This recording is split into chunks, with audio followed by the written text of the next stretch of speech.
அல்லாஹ் 79வது அத்தியாயத்தின் 1வது வசனம் 2வது வசனம், வன்னாசிஆத்தி அர்கா வன்னாசிதாத்தி நஸ்தா, நல்லவர்களுடைய உயிர்களை பறிக்கக்கூடிய மலக்குகளின் மீது சத்தியமாக. அல்லாஹ் எங்க சத்தியம் போறான் பாருங்க.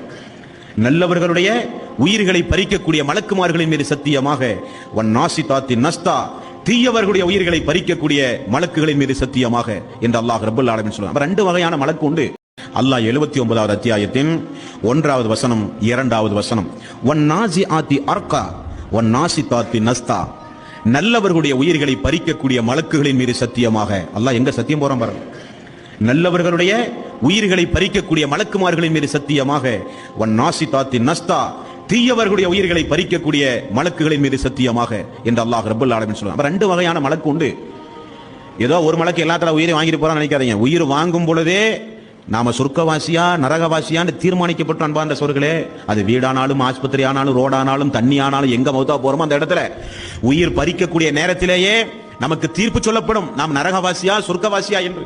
ஆகவேதான் ரசூல் ஸல்லல்லாஹு அலைஹி வஸல்லம் அவர்கள் சொன்னார்கள், கடைசி வார்த்தை லா இலாஹா இல்லல்லாஹ் இருக்கணும். கடைசி